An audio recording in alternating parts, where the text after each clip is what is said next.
Hi everyone. Can everyone hear me? Yes. Fantastic. I'm just going through the list of attendees and I see familiar names. I'm excited about that. And thanks for honoring our invitation. Um, my session is going to take about 20 to 25 minutes. And I don't want to introduce myself much. My name is Joel Anaman, the lead career success coach and the founder of Career Wheel. I also build Mandy on the side, which is a smart career journal that helps you to document the stuff that you do at work. Beyond that too as well, my main job, I work with M-Pharma as a senior product manager. So I transitioned from pharmacy into tech. So that tells you that it's more real than it seems. You just need to put in the work. And what I seek to achieve with this session is to help you have some level of certainty as to how to even choose what you want to transition into, and then some basic playbook that you could use so that throughout that journey, you'll be able to move through that level of certainty and eventually transition, giving yourself like a very flexible timeline. So I believe, Jess, we can take it to the next slide. And oh yeah, one thing, it's going to be very interactive. So for each step, I'm going to run you through a poll. So there'll be a poll in the chat section. Is there a chat section or a poll section? Just please educate me. It's a poll section and I Oh, just right. set it live. So you should see a poll and just feel free to choose your answer. Ah, I love it. I love it. It takes over the screen. Fantastic. So yes, we are going to start with our very first poll. I want to understand, where are you in your transition journey? Where are you currently in your transition journey? Um, so we're going to give some, a couple of seconds for everybody to vote. And when you're done, we'll take a look at it. Yes. So, When I end the poll, everyone will see the results. yeah. All right. So I believe we are good now, right? Yeah, we've got like 20 people It's voting quite already. simple. Ah, nice. And it's non-scoring, please. There's no wrong answers. Exactly. Okay, I just ended the poll. Okay, fantastic. So, uh, um, where is it possible to see the poll results? Is it going to I pop up? just shared the Boom. results. Everyone should have it now.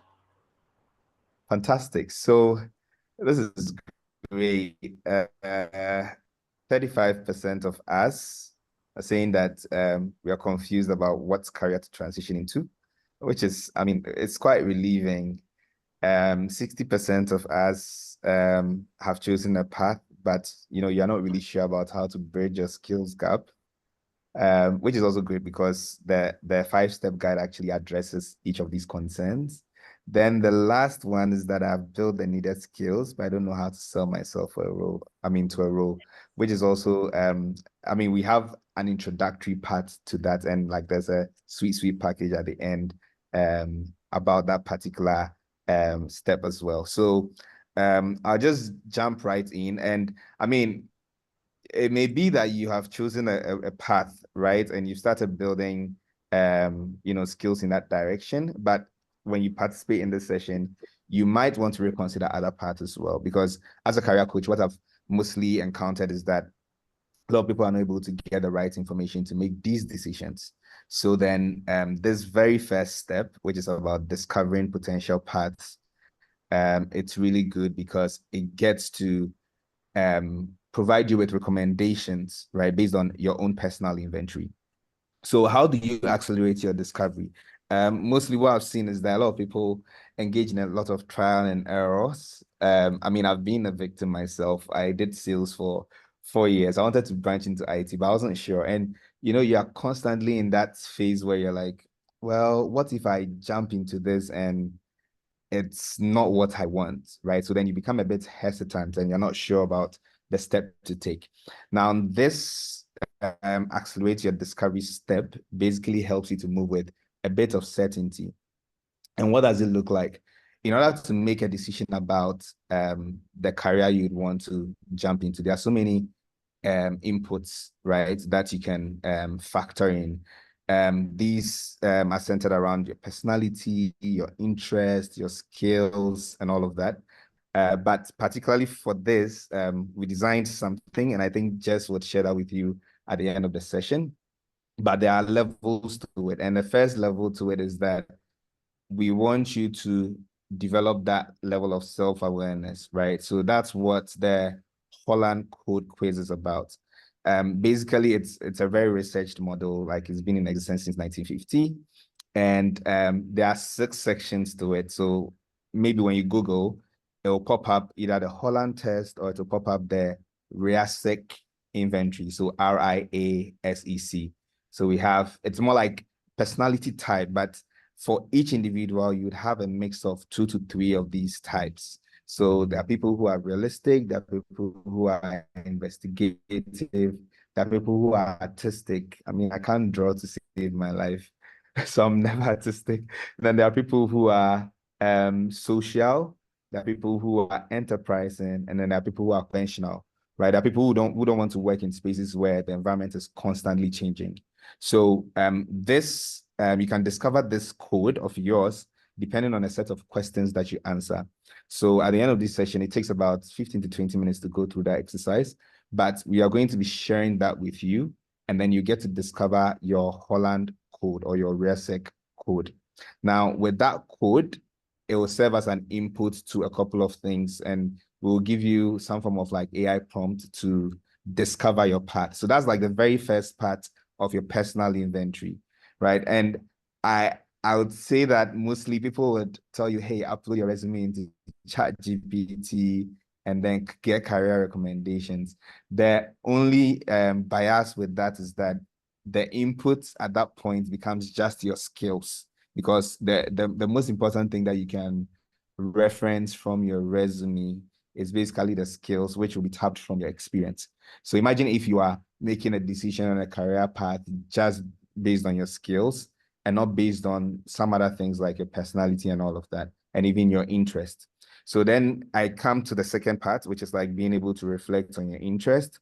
So interests are things that, make you excited. I mean, you're happy to engage in, you're happy to read about, you're curious about, and all of that.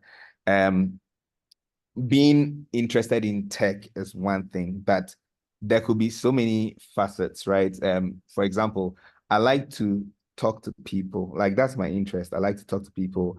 I love to engage people and then influence them to make a decision, not to manipulate them, but then influence them to make a decision that will be beneficial to them, right? So all these are like personal interests, that I have.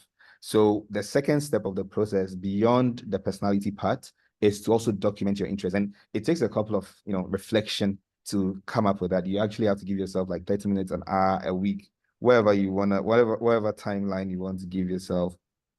Just make sure you are reflecting and then discovering all those interests, right? So that's like the second step to it. Then the third step is performing a skills audit.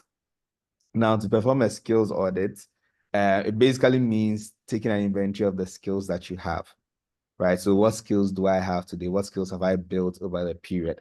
And it's very important that you don't consider just like your 9 to 5 work. You can consider experiences from church. You can consider experiences from student leadership days. You can consider so many experiences, right? And then think through how you've demonstrated certain skills, whether it's a soft skill, whether it's a technical skill, whether it's the use of a particular software. All of that comes under the skills bracket. So it's important to do this skills audit, because based on that skills audit, it's more like mirroring the whole thing about uploading your resume. But imagine if there's an experience I didn't capture in your resume, right? Then if you upload your resume to ChatGPT, you miss out on that part of you. So it's important to like reflect as well and then perform the skills audit and document all these things. Now, when you have these key things like the Holland code, the interest, and then the skills audit, you can now put everything together and then run it through the special prompts that we built for you. And Jess will be sharing that at the end of the session to your mailboxes. And I mean, you'll be amazed by the kind of recommendations that it will give you. I did play it back to before I transitioned, filling that in, and it literally like predicted the pathways that I should go. And one of them was a product management pathway, which is what I'm doing now. So I'm very confident that is like very validated, and you would get to now focus on top 5 areas that you can start your discovery from, rather than thinking through, hey, I mean, what in tech can I get into and all of that. That's like a very, very great way to accelerate the discovery. Now, the next thing I want to talk about is being able to evaluate your time to transition for each option. Mostly your interests as well as your competencies might be in conflict, right? And I'll explain. When I wanted to transition into tech, one of the things that came up was data science. And data science looked interesting. I wanted to work in a role where I use data. But then I thought about the time that it would take me to build a skill, like learn how to code in Python, go through a lot of practice, and then eventually probably land an internship or apprenticeship, and then finally get a job. And I realized that that was going to take a long time. So I did a bit of reflection, and then I was like, yeah, I mean, I've done sales. I have wealth of experience. I have domain experience in healthcare. I've done career coaching. Like I have some experience. So why don't I tap into those skills and look at how I can synergize my previous experiences with the opportunities that exist. And then that helped me come to that resolve that I could shorten my transition time. Even with that, I took about a year to transition. Jessica transitioned faster into product marketing management. And then I transitioned, I transitioned after a whole year, right? But by being conscious of this, why it's important is that there are sections to, if you want to evaluate your time to transition, that's how I call it. You have to think through the time it will take you to upskill, right? Which is also dependent on the experiences that you have now. Because if you have the competencies, then it means that you have less gaps between where you are now and then the role that you want to get into. So it will take you a shorter time to upskill, whether you're taking courses and whatnot. It will take you a shorter time to practice because you're familiar with the skills. And then the regular job hunting timeline would also be added on. So all in all, like it's very important to think through this in the process of doing your choices. Because I'm not saying that don't go for a longer timeline. What I'm saying is that it's very important to stay aware of that timeline so that if you see other people transitioning, you don't get bothered and then you don't feel like you're not putting in the work. Because it's like transitioning can get lonely, it can get long, but then if you stay consistent and you have a lot of clarity, the journey becomes super easy. So in terms of discovering potential paths, this is the hack to take. And we'll move on to the next step.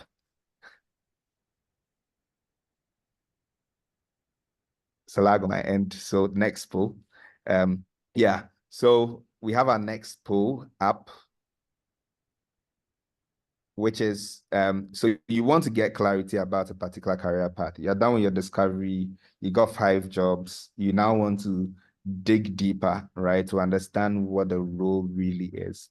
And we are saying that, okay, go read the job descriptions of these roles so that you have a clearer picture of it. The question I want to ask is, there are sections of a job description, right? There's about the company section, there's job overview, there's roles and responsibilities, there's skills and qualifications. Which will you pay more attention to? And I want you to choose the top 2. Don't choose more than 2. Don't choose less than 2. I want you to choose the top 2. Okay, we have 10 responses. We are going to 20 and then we'll end the poll.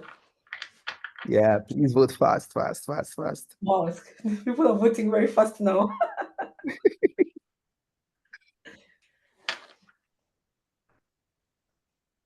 So the very first step addresses the 35% of people who are not sure about their career. I mean, which path should I take and all of that. Even if you're part of the 65%, I mean, it's very important that you maybe do some reevaluation to know that you're on the right path.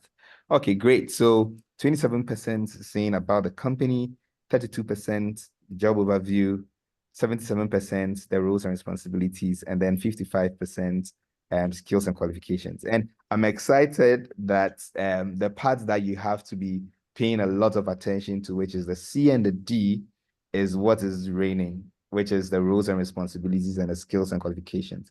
And it's very important because these would give you like a preview, right? It's like a trailer to the whole job that or the whole career path that you're trying to get into.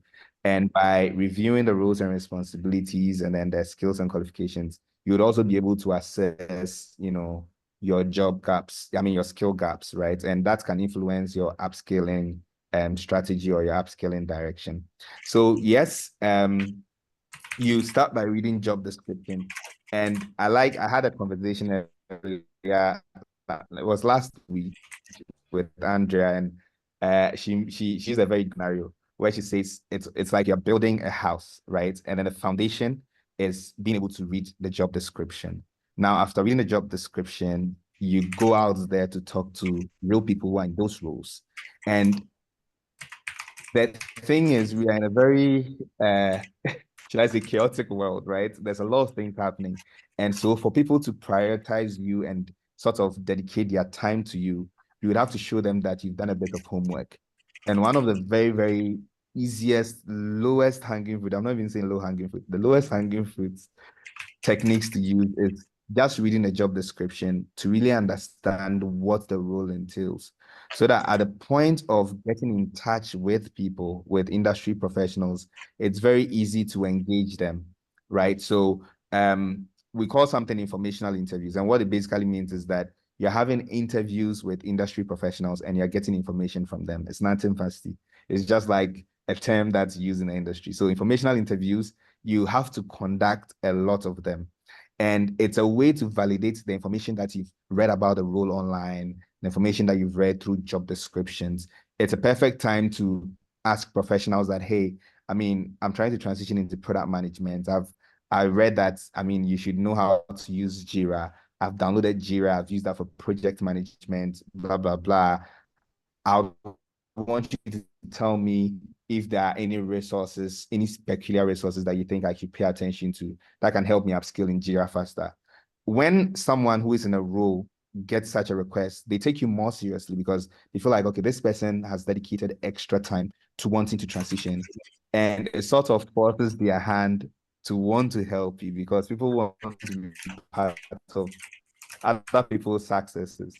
But then they don't want to take on the burden of having to be the one leading you to the success. So, and all, through the informational interviews, you'll be able to get access to free learning resources as well as communities, right? So it opens the door for you. And then by doing that, the next thing would be to take the advice that you're getting from those calls and try and implement those advice, like put it to use. Even if you're going to implement just a single one, put it to use and then provide feedback. It's a way of building relationships. So a lot of people would have these informational interviews. After the calls, they drop the ball. And the thing is, in this whole transition process, referrals are very important, right? People may not refer you to the companies that they are working in, but then the fact that you are constantly updating them, you're upskilling, you're giving them feedback and all of that, they will be able to recommend you, even if their friends, their colleagues, their ex-colleagues in other companies are sort of hiring. So it's like a very great way to build relationship, being able to provide those feedback and then leveraging those relationships and feedback systems to secure referrals. Then lastly, you can also share progress on your transition journey, right? So even beyond the advice they're giving you, whatever strides you're making, hey, you got an interview slot, give that update. And I'll share like a short personal encounter. In 2021, when I was trying to transition into product management, I met Charles Wattenberg. He was in Microsoft by then. I cold messaged him on LinkedIn. He didn't respond. I cold messaged him on Twitter. He responded and we brought a conversation back to LinkedIn. And I had the chance to engage him from 2021. 2 years later, I had a case study, right, for my current role. And after thinking through the case study, I reached out to him and his feedback was very instrumental because I was thinking on a very tactical level. Because he's a product leader, has experience, he was thinking on a very strategic level. And guess what? The things that I suggested in that deck when I was doing my presentation are the project that I'm currently working on now in the company. So like these are like some of the ways. It doesn't just end at referrals. It doesn't end at the informational interviews. There's so much more that could happen. Like when you are going through the recruitment process, there's the take-home assignment part. There's a part where you have to prep for interviews, and being able to leverage these relationships is very key. Remember, I built my relationship and maintained it for 2 good years before I finally even drew from that relationship. So that's like a very good way to look at it. So there's a way to get clarity on your chosen path and then the skills that you need to build. So for example, the 65% that said, I've chosen a path, but I'm not sure. I'm feeling like a sorcerer now, right? Because it's like, hey, getting the gist. So this particular step would help you the most. Like conduct so many informational interviews to the point where you're hearing the same thing, then you know that okay, you've reached that saturation, and then you need to move on to, putting in work and practicing. So we can move to the third step. Jessica, how am I doing on time? I think I'm talking too much. I think you're mute, Jess. Oh, you're doing okay. We have about 10 more minutes to go and you're already halfway. So let's go. Okay, okay, I'm going okay. to set this poll live for the third poll, and then we can have it. Poll number 3, launch. Okay, so poll number 3. There are 3 ways to upskill, right? You can upskill through practice. You can upskill through mentorships. That's like the experience of other people. And then you can upskill through formal learning, like taking a course or taking a master's program. So which of them do you think deserves the highest percentage of focus? It starts now. Again, not scoring.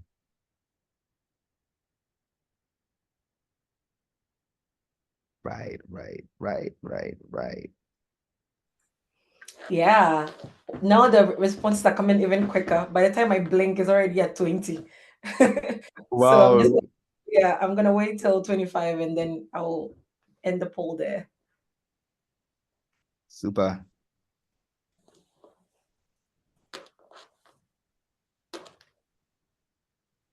Okay, I'm going to end poll now. Get your last responses in. Awesome. Fast, fast. Okay, nice. Hey, flash sharp, like see. Anyway, so practice is winning, followed by mentorship. So 78% for practice, 13% for mentorship, and then 9% for formal learning. And I would say yes. Moving on to the next slide, there's the 70-20-10 rule of building a skill. Again, a lot of people that I've seen end up at the 10, right? Some also do a bit of the 70, and then most people leave out the 20. So the 70% is the practice, right? The 20% is the mentorship. The 10% is the formal learning. And you would almost always start with the formal learning. But even so, it's more like convoluted, right? We spoke about informational interviews. And instead of just going into the world and taking any course at all, reach out to professionals who can direct you and say, hey, go here because like I've used these resources before. I know it's beneficial for people who are starting out in this area. So you'd want to leverage those relationships to even choose the 10, which is like the courses that you need to learn, the e-learning courses, or even like the boot camps that you need to participate in. Now, that is like the very, very beginning.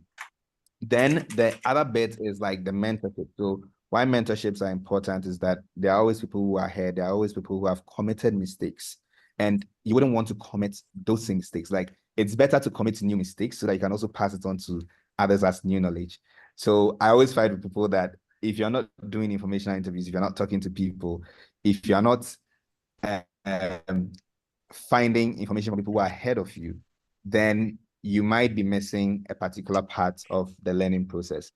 One major thing, though, that I want to hint about is don't ask people to be your mentor.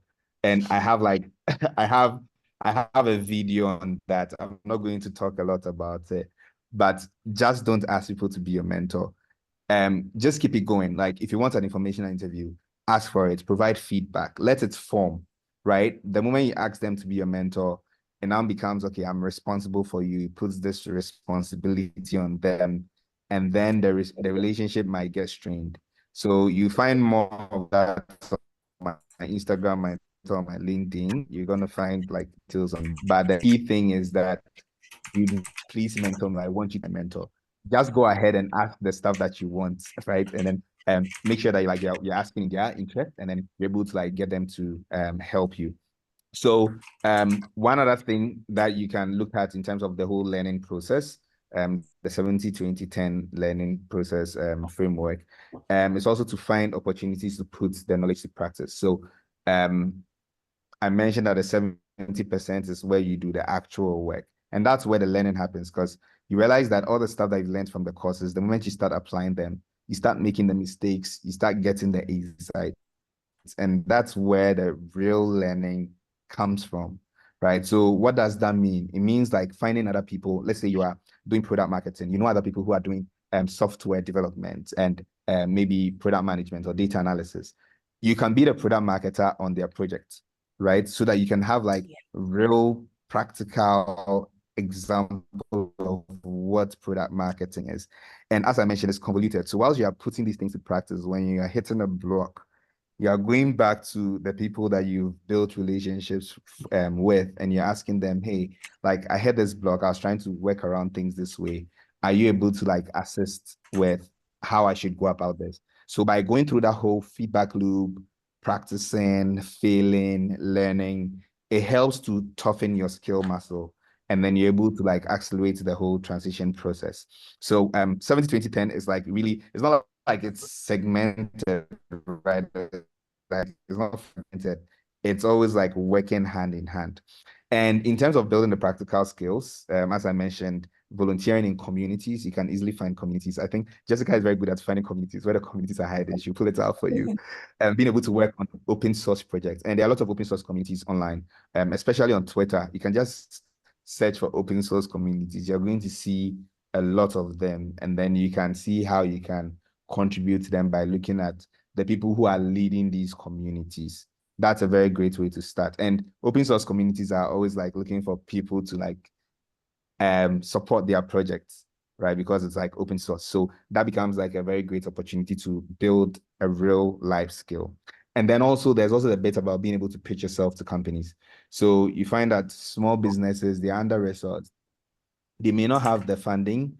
You also need a learning opportunity, and your way of getting your foot in the door is like also dedicating your time. So I would say that it's an opportunity to like experiment and put all the stuff that you're learning to use, right? And one thing my mentor told me way back from 2016 was that when you are volunteering your time, you determine what hours to work because you're not getting paid. So that level of flexibility also exists, and it becomes important to like leverage that to also build like very, very practical skills. So the part about upskilling, bridging your skills gap, this is it. And so for those who, I mean, have chosen a path and, you know, they are thinking about how do I bridge my skills gap, this is like part two of the process. I think we can move to the very fourth step. Perfect. I'm just going to start the poll as well. This is the last poll. The final one is not going to be like a selection. So get your answers in now. Let's go. Great. Let's go. So nice. So you're building your resume, right? And you have to think about experiences to include in your resume. Which of these would you consider relevant to include in your resume? You can select as many that apply.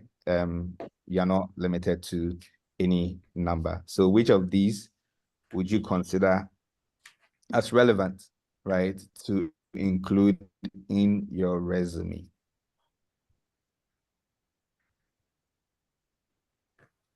Okay. We're at Keep 19, voting. 20. Oh, amazing. Everyone is voting this time around. Let's go. Joel, it seems like this question is the easiest question. So next time, please give us easier questions. We'll So I'm gonna end the poll now so we can see the results. Oh, right. Great, great, great. So we had votes on all of them, which is great. The highest is leadership experience. That's shocking, but that's interesting as well.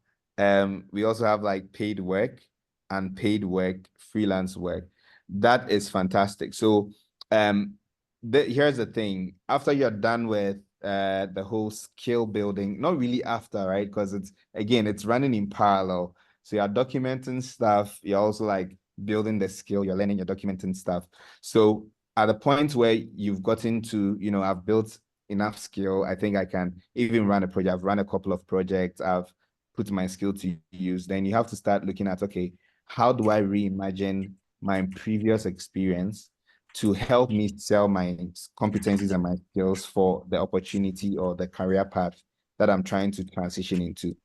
And I've seen lots of people transition into tech and they only focus on the 9 to 5, the paid work.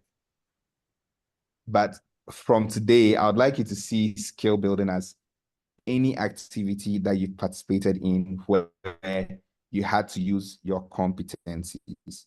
It doesn't matter if it's paid, doesn't matter if it's unpaid, if it's volunteering, whether it's informal, formal, all of that.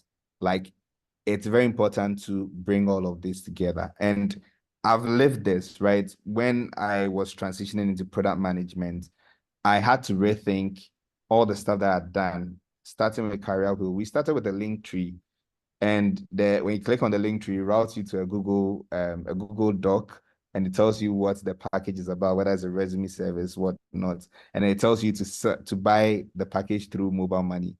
It was quite broken, but it felt like, okay, this is like something that would keep us going.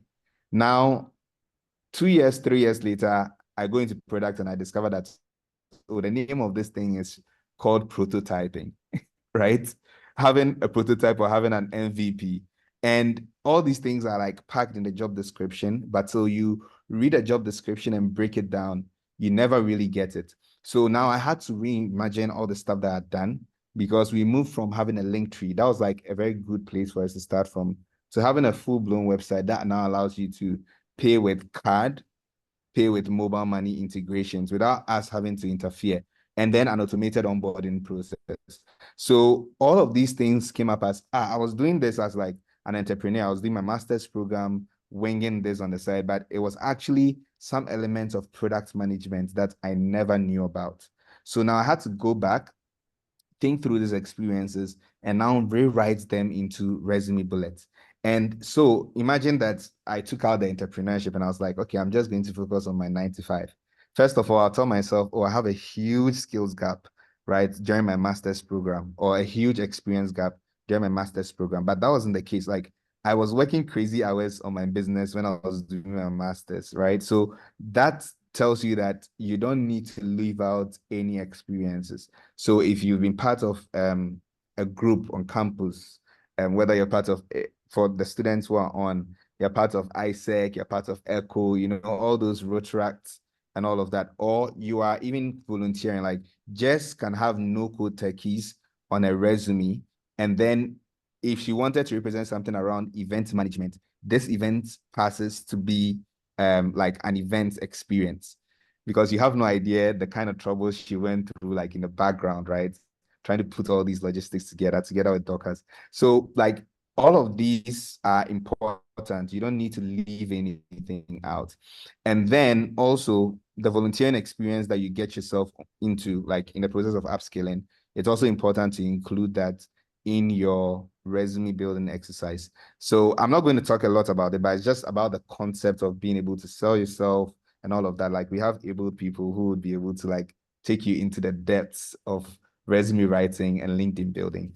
The other thing that I also want to highlight is domain knowledge. So domain knowledge, transferable skills, and technical skills. So let me tell you one thing. When I got into my company, I was curious. I was like, hey, I really got into this company, into a senior product manager role. You know what? Let me just try and go on my boss's calendar, right? And look at all the people that interviewed with my boss, because they will be sitting on my boss's calendar. So I went back, I joined in March, but then I went back to January, and then started playing it back. And then I checked out the profile of all the people. I realized that none of them were pharmacists, right? I was the only pharmacist. You understand? And at that point, I was like, oh, that was actually my mojo. That's the thing that made me stand out, apart from the knowledge in product and all of that. And imagine that when I was transitioning, I decided to choose like fintech. Meanwhile, I don't have any banking and finance background. That would have lengthened my time to transition, right? Because then the domain knowledge is important. So what I'm trying to highlight is that make sure you are making good use of your domain knowledge. So if you're a teacher, if you're working in banking, if you're working in transport, maybe the industries that you want to start targeting are industries in those areas so that you're able to bank on your domain knowledge, right, to get your foot in the door faster. It doesn't mean that you can't tackle other industries. It only means that other industries might take a longer time because you need to build like some form of domain knowledge in those areas. So domain knowledge also works. Transferable skills. It doesn't always have to be the exact technical skills, but transferable skills like the collaboration, the negotiation, the research, all of those things, like so far as it maps onto the job, please, you need to include it. Otherwise, you'll be selling yourself short. So it's important to incorporate all your past experiences. Then the last thing I'll talk about will be being able to mirror the job description keywords in your experience. So you've read these job descriptions, you've done your informational interviews, you know what skills you are bridging. These job description keywords are top of mind for you. Normally, people do not understand what keywords are, but they are basically things around your skills, competencies, frameworks, terminologies, technologies, tools, all of that is used in a particular role or domain, right? So these terms are being used in the job description, and you're asking yourself, okay, how do I incorporate that or mirror that in my experience? So I have a typical example here. The job description is saying key stakeholders, right? Your job as a teacher requires that you engage parents. Stakeholders are basically people that you work with. Either they impact your work or you impact their work, right? So whether you're working with them directly or indirectly, they still fit in as stakeholders. So in this case, if you're a teacher and you're building your resume and you have come across the word stakeholders, anything in your resume, your current resume now that says parents, parents, parents, you have to change that to stakeholders, stakeholders, stakeholders. Right. So that's just like an example of being able to mirror keywords and looking at it creatively, right? So that you can easily sell yourself based on your previous experiences. And I think we are at the very last step, which is, I mean, we do have a poll. So yes, apart from job search, what other benefits can be drawn from LinkedIn? Just I think this might take a lot of time because people are going to type. So if we do have time, yes, we can wait for the answers. Other than that, we can skip and jump right in. So I'd like to call the shot on that. Yeah, I think people should just keep writing, but we'll move on to the final slide, and also give you like a 3-minute marker warning. Okay, great, great, great, great, great. So networking, I've seen networking in the slide: visibility, personal branding, thought leadership. Fantastic. Amazing.